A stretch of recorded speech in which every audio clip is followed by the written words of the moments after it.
It's Kevin Keatsman Uncanceled on 95.7 FM, KCMO Talk Radio. Good morning, Kansas City. Welcome to Uncanceled on KCMO Talk Radio, 95.7 FM. I'm Kevin Keatsman. Happy New Year to all. This is our first broadcast of the new year here at Uncanceled, or at least mine. Your humble host may be a little rusty today. It seems like it's been a while since I've done this. I hope it's like riding a bicycle, and man, do we have some cool stuff to talk about today on Uncanceled.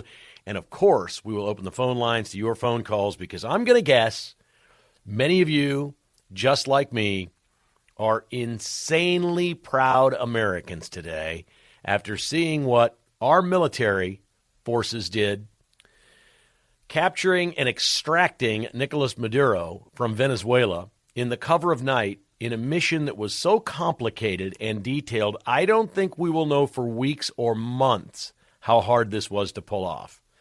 We'll give it some due context here as we go forward because I think Trump really rolled the dice. He might have rolled the dice on his entire presidency on this one, not for the case of Maduro.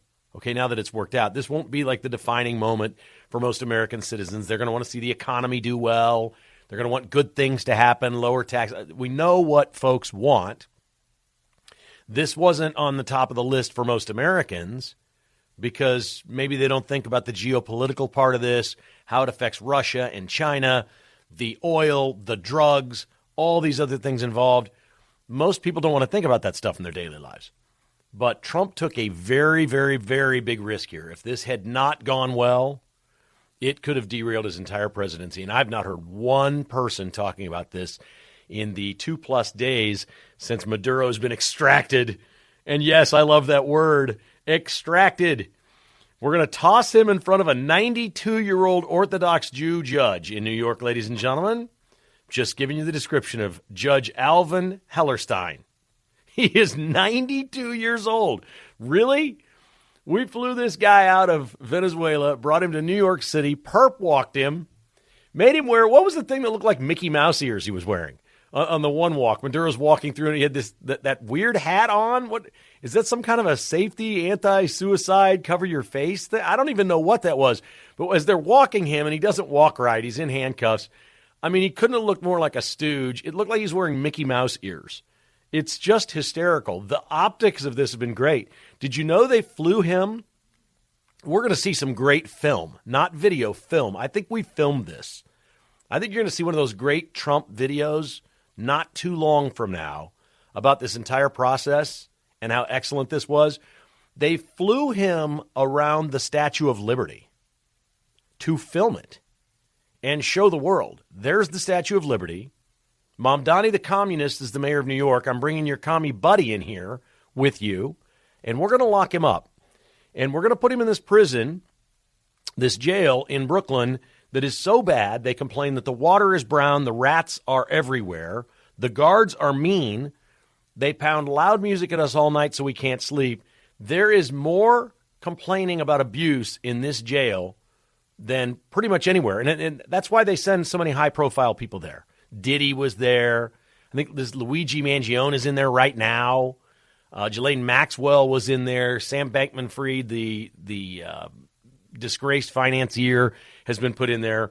Maduro's going to be there, and within the hour, he is expected to walk into court today for his arraignment. So sometime in the next hour or two, that's going to happen. He's going to be arraigned with his wife today, and it won't be much. The arraignment won't be much. He doesn't have to plead guilty or not guilty. We might get a look at who his lawyers are. It's pretty obvious what they're going to do here is they're going to try to build an immunity case for Nicolas Maduro, saying he was the president of a country, so he's immune to this sort of action. It violates international law, and it violates United States law. There are two problems. In 1989, also on January 3rd, the United States went after Noriega in Panama and got him out and brought him to trial in America and convicted him. His defense was immunity, and it did not work. And he spent the rest of his life in prison, almost 30 years in prison, where he died eventually in prison. The problem Maduro has as he goes forward with an immunity plea is there is no recognition of him as the president of Venezuela. And it's not just the United States. It was Trump, it was Biden, both say he's not a legitimate president of Venezuela. More than 60 countries worldwide do not recognize him as a legitimate president of Venezuela. The European Union does not recognize him as the president of Venezuela and did not before he was extracted. He was a wanted fugitive in the United States of America. There is no case. Trump was asked about the judge. This Judge Hellerstein that will preside over this, at least for now, will preside over it. And this could take months and months and months to go forward on this thing. And they don't really care. They're going to keep him in some really crappy jails and make him pay for it while they're going through this. They don't really care. Trump was asked about this judge who in the past has ruled against Trump and not been particularly friendly to Trump. Trump was asked about him, says he's impeccable. Everybody thinks highly of him, and this case is, quote, infallible, unquote. So they are not worried about it at all. The amazing part of this whole thing is we had 150 airplanes in the air, more than 150. There were parties going on at Mar-a-Lago for the New Year, and then other dinners and celebrations and whatnot. Like Trump took an extended period of time at Mar-a-Lago. They were going to do it a couple of nights earlier, and the weather wasn't proper. Everything had to be just right. These planes and choppers came in at 100 feet off the water. I will say this. These crazy drug lords sometimes are really stupid. Like, I think Maduro was convinced Trump was not going to do this because just a week ago he was singing and dancing and taunting Trump, saying, come and get me, come and get me. He was making all these weird videos. I don't think he thought Trump would actually do it. And then it happened. The strongest case you could make for him not thinking Trump was going to do it was not the compound and how it was set up for Maduro. It was basically a military base. It was fortified. He had a steel room. He had a safe room. He had all these different things. That where he was so close to the ocean, it's crazy. Venezuela is a big country, landmass-wise. It's really big. It's not some tiny little island in the Caribbean. Okay, this is South America. There's a lot of land. It's mountainous in places. There's all kinds of different things in places where he could have gone. And he didn't. He stayed close to the water. Wherever anything was going to come, if boots were going to be on the ground, they were coming from the water. And they just seem like Caracas is not necessarily beachfront, but it's very close. And so that helped a lot. And I've been reading. I'm so fascinated by this, and I'm so proud to be an American. The defense shield that they had, the radar jamming, that was supposed to detect any drones that we fly in, and we have a very secretive drone that is 66 feet wide wingspan and 15 feet long, and it flies out first, and it does all the recon. We know where everything is, and it starts to do some jamming, and we have all kinds of sophisticated equipment to do all this stuff. They had anti-stealth radar equipment that was made by China, and we turned it all off, all of it. This is really important. We can talk about Venezuela. We can talk about Maduro. We can talk about the oil in Russia and the effect that will have. What are the Chinese thinking right now? They set up a system in Venezuela to where we couldn't do that to Maduro. And they'd convinced him that it was never going to happen, that Trump's not crazy enough to try this, that what they would do, the only thing they could possibly do is send in one of those special forces things with like 5 guys where they drop them in. And 5 guys, and those 5 would have been killed because this was essentially a military base where Maduro was. No, we overwhelmed them with force, undetected force. Maduro thought he had Chinese best anti-stealth radar, and they had nothing. We turned the lights off. We killed everything. We went to airfields. There were more strikes. When the details come out on this, you're going to be blown away. It wasn't just that location. We took stuff out everywhere for one mission to get one guy. And then, of course, people on the left melt down and go absolutely crazy that Trump did this, it's illegal, and all these other things. We'll talk more about it that as the show goes on because these folks are nuts. And there are people in the Democrat Party right now in the middle that are like, hey, we got to shut up on this stuff. When America wins, America wins. This is bad for our party to be complaining about a win. All of these people that are saying it was illegal for Trump, all of these Chuck Schumers, Kamala, all the Shifty Schiff, all these people on the left have previously been on record as saying Maduro's got to go. He's a bad dude. We got to get him out of there. He's been indicted. We got to get him out. And he's a fugitive. And then Trump does it, and they hate it because Trump did it and was successful. It was beautiful, man. This mission, I can't wait to learn more. about the different places we hit, the different systems we jammed, the way we were able to do this. The sheer number of people involved had to be into the thousands. Well, of course, thousands, because how many people are just on the Iwo Jima service members, where they flew Maduro, and then they got him to New York, and they perp walk him in the most famous city in America. This is Trump being Trump. New York is still Trump's town, and he was making quite a statement. This was just absolutely incredible. I'm so proud to be American. Delcy Rodriguez right now is in charge in Venezuela. And the beautiful part about what's happening is we're offering deals to some of his lieutenants, I'm sure, to testify, to go live in Russia in exile and have a nice life. We'll let you go as long as you're not involved in anything else. There's going to be a lot of that going on. This Delcy Rodriguez at this point is doing what Marco Rubio is basically the president of Venezuela. Now, the Democrats think that's a bad thing. I think it's a great thing. What we are asking them to do, they will do, or Trump has already stated, we'll play ball again. We'll come in and take you out. So just do what we say. We're not interested in occupying you. We're not interested in a war. We're not interested in an election or regime change right now. Yes, this woman Machado, who maybe was the rightful winner of the election, and the people of Venezuela would love that, she's conservative, would love to have as their president. They cannot install her yet. They cannot put her in yet because she would not have control of the military. If they put her in charge, somebody in the inner circle would kill her. Okay, Maduro, they got to weed their way through this. So they leave Maduro's vice president in, and she's apparently more than willing to just do whatever Rubio's asking to have done. They got to weed this thing out. It'll take several weeks, if not longer, to figure that out. And then maybe we'll have an election at some point in 2026, and Venezuela can be a free country again. We'll install somebody who was duly elected, clean the military out, get the Maduro people out of the military, because you could have an internal assassination on stuff like this. So it's just going to be fascinating to watch. And what it will do economically for America should be fantastic. They have heavy black crude oil in Venezuela, the most in the world.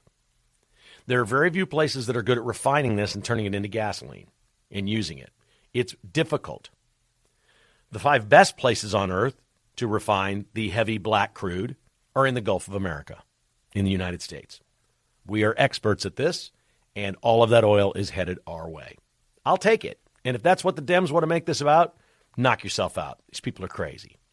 Give me a call. I want to know what you think. 913-408-7957. That's 913-408-7957. Let's kick off the new year here at Uncanceled, right? With your calls coming up next on KCMO Talk Radio. I just got an excellent text from Congressman Mark Alford, who said the United States recognizes Gonzalez as the actual rightful winner of the election in 2024, Edmundo Gonzalez. That's true, and I've heard that over and over and over.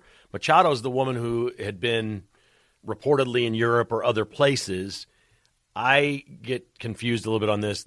What I have read is if they had an election today, they believe that she would have the best chance of winning. I'm not – hey, listen, I don't know about Venezuelan elections. Mark Alford does. Thank you, Mark. Appreciate you for sending that in. We all recognize that Maduro is not the guy. Everybody, like 60-plus countries around the world, even the European Union, okay? So this was a fugitive. This is he can try to defend himself with immunity. I don't see how you can do that when the lawful position of the United States of America was he was not a president of a country. There would be no immunity under that if you don't recognize him as the president. So I'm sorry. I got a smile on my face, man. I'm so proud of the men and women in our military and the sheer guts that it took Donald Trump to perhaps roll the dice on everything that's important to him about his presidency and legacy.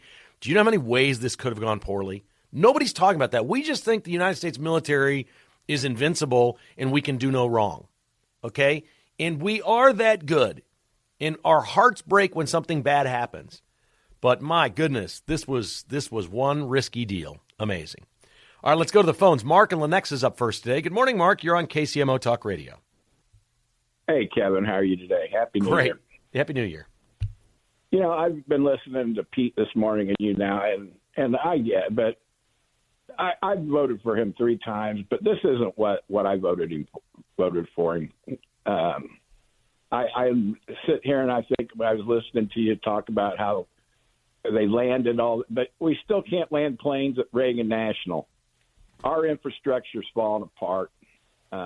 He talked about how does this make America great again? Maduro is so far down the list of drug kingpins. How about the cartels in Mexico? How about fentanyl in China? And this is just, I'm hearing everyone cheerlead. And I'm honest, I'm almost there. I saw those people protesting Saturday, and then I saw what happened, and I thought, you know what? Did you see the people of Venezuela? What's that? Did you see the people of Venezuela? What are Venezuelans doing today? Okay, but I'm just asking. It's just a simple question. How are Venezuelans reacting to this? They're the ones that you're showing on TV. No. I'm asking you what you think. There's 30 million people in Venezuela. 25% of the population has left. 25% of their population has left, has fled the country because of Maduro. How are they reacting to this? Many of them are happy. All right. But we're not the world police, Kevin. Gotcha. I'm 100% with you on that. I appreciate the call. Thank you. I understand your position. I'm not worried about Reagan Airport today. I understand that you are, and I thank you for the call. I don't want some war in Venezuela. I don't want occupation. I don't want any of that. But drug deaths are down dramatically in this country in 1 year under Donald Trump. The city of Chicago alone, drug deaths are down 42%. The drugs aren't getting in. This man is serious. And he says he's going to Colombia next. And he's going after their president. FAFO. Saying the same thing. Stu in Rosedale is on KCMO Talk Radio. Good morning, Stu. Hi, Kevin. Well, like you say, we won't know all the details of this operation, but it's we're looking for ways to praise it.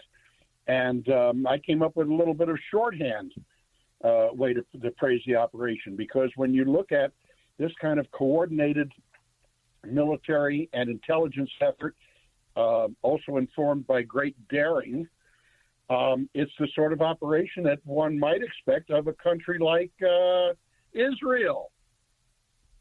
Okay. All right. Appreciate the call. Thank you. Outstanding. Let's go to Jordan. She's up next in Kansas City.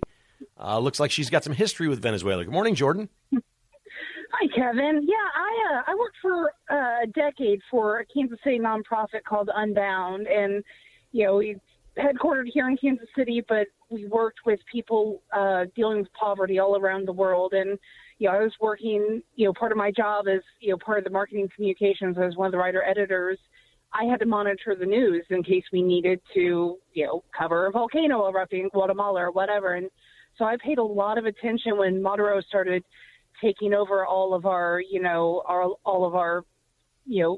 like gas companies, oil companies, Exxon, BP, obviously British, but they just started taking over, and they gave them the choice, basically, either give us most of the control of the company or you have to leave and we're going to take it anyway. And Unbound was actually the last American nonprofit to leave Venezuela. And I can't remember now, it was 2014, 2013. And the inflation got so high and the money we were sending wasn't even reaching the families, and the little bit that did, it wasn't really doing much for them anyway. It just got to be too unsafe, especially, if you had contact with Americans. It was very unsafe for the staff there, and we just had to make that unfortunate decision. We can't work in this country anymore because it's making it worse for the people we're trying to help. And so when we talk about, the previous two callers ago saying we can't be the world's police, well, these people literally stole from our companies, our infrastructure and things like that. No doubt. The oil. And so we're just taking back in some ways our rightful property, and at the same time trying to help the people of that country, because they're not being helped by the Maduro and his people in there. They're still starving and barely can afford food as is, 10 years later. And well, that's a great call, Jordan. Thank you. And thank you for the work that you've done and the things that you've done in places like Venezuela. That's awesome. I really appreciate that. This is what it's all about. I mean, you've got people that are not free. You have people that are oppressed. You have people that want 25% of their population found a way to leave after Maduro took over. I mean, just staggering numbers. Great stuff right there. You want to join the conversation? 913-408-7957. This is Uncanceled. So let's get back to the phones and see what's on your mind. Steve has been hanging on patiently in Shawnee. Thanks for waiting through the break, Steve. How are you today? Hey, Kevin, just let you know something about the extraction, about the jamming systems. We use the same jamming systems in Desert Shield, Desert Storm against Iraq. You see, it's no big news on that. But getting back to the one thing about what Mark from Lenexa did the Chinese build a system that they believed would be unjammable for Iraq? I think they had the same. I don't know what they had, but they were. And how long ago was this? Oh, about 40 years ago. Yeah, and you think the technology for jamming was the same then as it is now?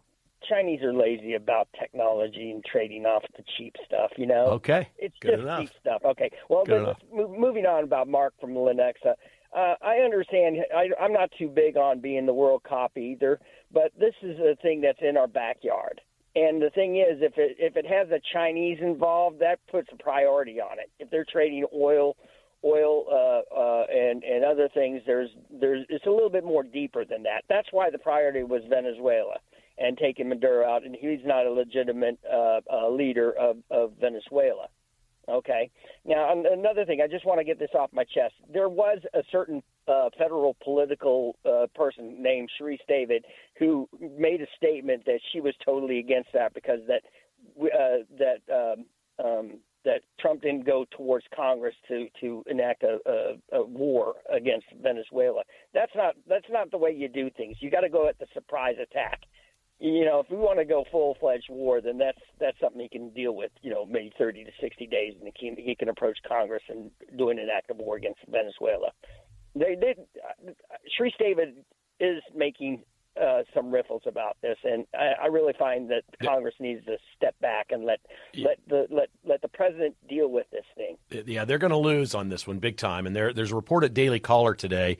There's a handful of Democrats who consider themselves Democrats, not liberals, not the base, not the progressives, and they are apparently working very hard with their party in D.C., telling them, shut up. When America wins, when America does something great, you support the military, and then later on, you decide whether or not this was the right thing. Or your initial reaction can't be, we hate Trump so much, we hate this action. Thanks for the call. I think this is really important. This could be something that really hurts the Democrat Party. I do, because I do think there are still some good people in there that are in districts that are purple, if you will, and they understand that even somebody who's a Democrat would see the drugs pouring into our country, the travesty that is Venezuela, going from one of the wealthiest countries in South America to the poorest. There's no arguing what's happened and that this will be better. The question is, does it, work fully and become wildly better for the Venezuelan people? We don't know that. We do know this, and we can rest assured, regardless of what the crazy people on the left in our country say. Donald Trump does not want to take over Venezuela. If he did, he'd be teasing that he's going to make it the 51st state, and he hasn't done that. Okay? He's not interested in that. What he's interested in is leverage. And he's got it. And he's got the old Maduro vice president running the place with complete and utter leverage, which means she's doing right now what we're asking her to do. And if she doesn't, there will be another strike. He's already said it. We're not ruling it out. We may have to go in and do something again. We're going to watch and see what they do. And if they do what we tell them to do, everything's going to go just smoothly fine here, but we're not going to go in and do it. If they don't, we'll take them out. And they'll become criminals at that point. It doesn't seem as complicated to me as a lot of these things in the Middle East, where you have all these little tribal factions and religions, and it's very complicated in the Middle East. This doesn't seem like that. This seems like a drug lord took over a country, ran it for a few years. Nobody recognized him as a legitimate president, and Trump took him out. And Trump was patient. Okay, Trump's been in there for almost a year now. He was patient. You don't think he wanted to do this last March? Of course he did. They rehearsed and they practiced, and they rehearsed and they practiced. And they worked and they worked and they worked to get it right. Because you can say what you want about Donald Trump, and a lot of people think he shoots from the hip. He is a calculated man. I heard Pete play the clip earlier today of Trump on Elon Musk, saying 80% of the time Elon Musk is brilliant. The other 20% of the times he's misguided or wrong. And I'm with Pete. I took that as a compliment. I'll take 80% really good in the decisions that I make, and 20%, sometimes I'm wrong, whatever. I'm good. But I don't think Trump thinks that's a great ratio. He's very calculated. Very. And he's made mistakes, plenty. But I think he's more of a 90-10 guy, or shoots for a 90-10 guy.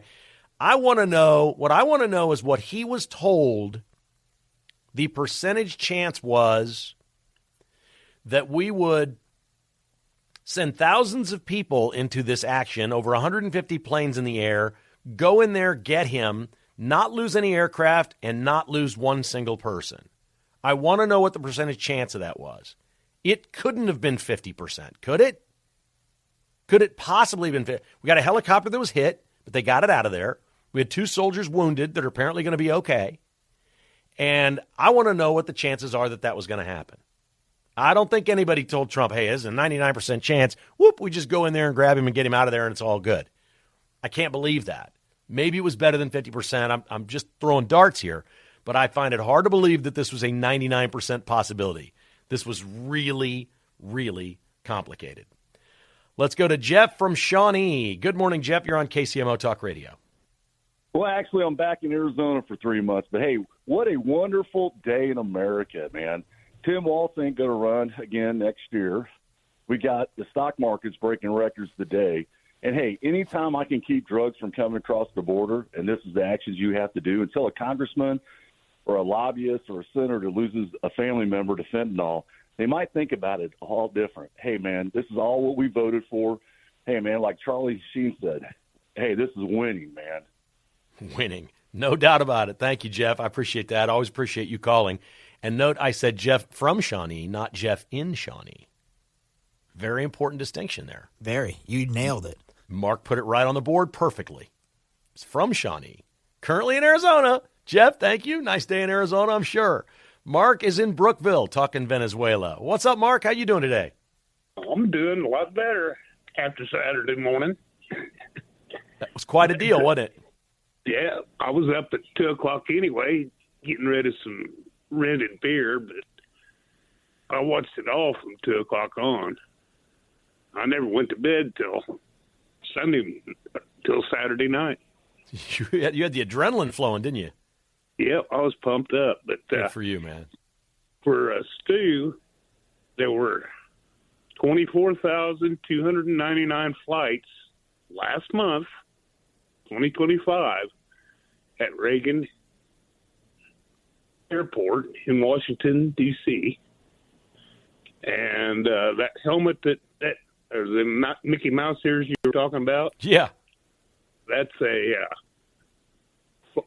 helicopter flight helmet. And if you noticed, it looked like they had goggles on that were black. Right. They had him blindfolded. Well, I get that part, but when they perp walked him, that was off. You could see his face. He still had that beanie thing on his head. It doesn't really look like a helmet. It did look like Mickey Mouse ears. Well, that was just a blue kind of pink hat. I think it's funny, man. I think it's funny. Did you have something you wanted to say about a famous Kansas City Royal? Well, how come you're not interviewing Sal Perez right now? Well, Salvador Perez is the happiest person in Kansas City this week. I can guarantee you that. He literally became a citizen and moved his whole family here because Venezuela was too dangerous. And it was just awful. They were getting extorted. People don't know this about Salvador Perez. His mother was still there. When she wanted to go to the store or go anywhere, he had to hire 3 security, like giant Chevy Suburbans, the armored ones, and they would travel her around like she was the president, like a motorcade. So you had to guess which vehicle she was in because everybody knew where she lived, and the drug people wanted to extort Salvador Perez by kidnapping the mom. He got to get her out. I mean, it was so dangerous for her there. When they knew in Venezuela that you're worth $100 million and they're in the United States and your relatives are here, they're going for your relatives. I'm going to say this once, okay? And I'm not going to say who it is. I've known some people for over 20 years who had their son taken in Mexico by the cartels, and they were extorted because they owned a business here in Kansas City. And they extorted money out of them. And it took intervention by politicians in Kansas and Missouri to get him home after he was beaten over, run over, and almost killed by the cartels. It took 3 years for that to happen. It's the greatest unknown story in Kansas City. They don't want it to be public. They don't want people to know. It happens everywhere. And Salvador Perez had to work his ass off to make sure it didn't happen to his family in Venezuela. These are horrible people we're talking about. These drug cartels are the worst. And that's all this guy was a drug kingpin. That's all he is. He's just one giant thug at the head of a drug/oil cartel that was ponying up to China in our backyard. Not good. Not good in any way, shape, or form. No, this is a great day for America. This is America first. This is exactly what I voted for. Let's clean it up. If the benefit of this is we get a whole bunch of cheap oil and gas prices go down, great. If the benefit is it breaks Russia economically because they can't sell their oil as easily and it ends a war in Ukraine, even better. If it proved to the Chinese that they literally told Venezuela they had jamming systems that would prevent this from happening, and their systems don't work the best. Throw an exclamation point on that for me. All the above. Sometimes when you take a test, it's not A, B, C, or D. It's E, all of the above. And that's what this was. Beautiful stuff. 913-408-7957. This is Uncanceled on KCMO Talk Radio. Back to the phones we go, and then we're going to check in with Mark. We got some sports topics to hit on, but right now here's Scott in Lawrence. He's been holding patiently. Hi, Scott. Good morning, Kevin. That's okay. I had time to finish cleaning the kitchen before you Beautiful. got me on. And I'm looking for my voice, by the way, so if you find it out there, send it home. At any rate, I want to remind everybody of the Monroe Doctrine. And this is something that's been in effect for over 200 years. And President James Monroe, I was 1823, I think it was, recognized that we could have a threat in the Western Hemisphere if there were unscrupulous foreign powers that were suddenly trying to colonize or exert their influence. And this has been ignored largely by most presidents we've had, and maybe John F. Kennedy with the exception of the Cuban Missile Crisis. But forever, presidents said, Joe Biden said, just say no, or not just say no, he just said, don't do it. That's what he said. It's ridiculous. And we have a president that has stood up for America. And I also want to remind people the money that flows from these cartels finds its way into the gangs of the inner city. And they use that money also to fund politicians. That's right. And that was my point. Mayor Q had this ridiculous tweet over the weekend that we're starting a foreign war over oil and stuff. I'm like, sit this one out, Q. You're so wrong about this. Do you know how much drug deaths are down in Kansas City? Like, I always like to point to those, those 3 guys at the Chiefs party a few years ago that overdosed and froze outside and died. I don't think those guys would be, I think they'd be alive today. I think the drugs that are getting in now are diluted. They're weak because we've weakened the cartels. They're not making the things as strong as they did. They're ripping people off for lesser quality, if that's what you want to call it, of these drugs, and drug deaths are way down in America. This I voted for. This is all good. Sometimes this is, and thanks for the call, sometimes this is just like young people that are stupid and make mistakes in life, right? We all get that, okay? Teenagers, it's not always just like the worst of the worst people, mentally ill or whatever, that just can never get their way out of it. Sometimes it just happens for the worst of reasons. We just got to stop this stuff from coming in. I'm for it. I'm all for it, and I think we're making great, great progress in that regard. And Mayor Q's just flat, I don't even understand it. He's a mayor of a city. Look, I like to give my opinion too, so he's absolutely got the right to give any opinion he wants.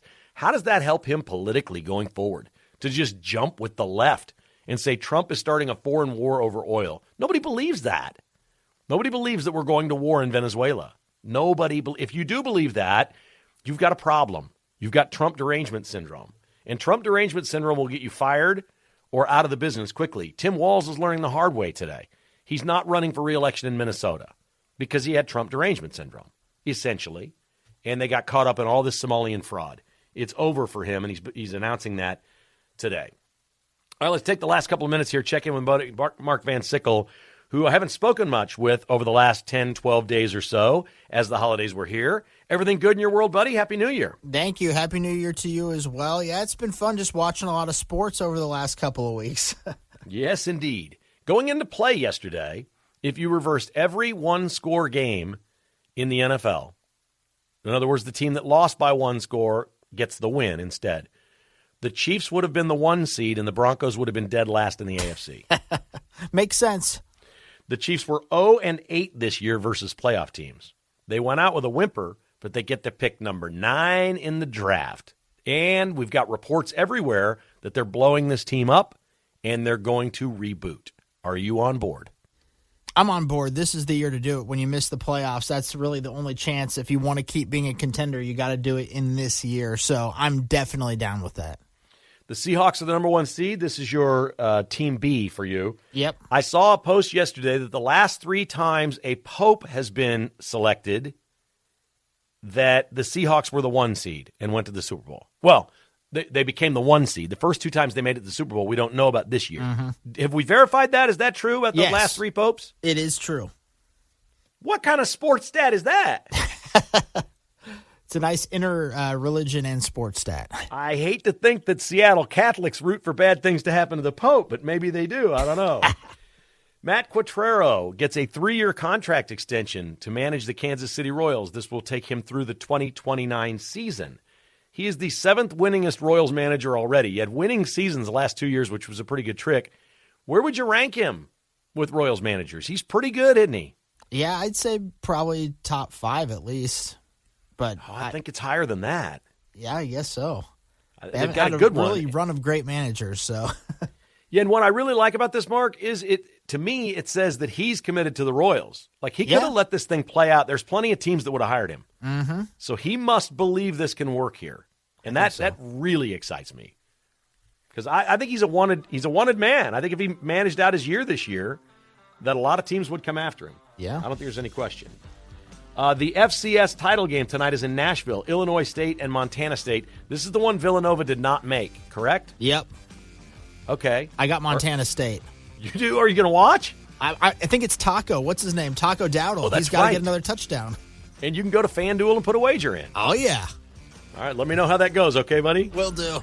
Thanks, everyone, for listening to Uncanceled. The Vince Show's coming up.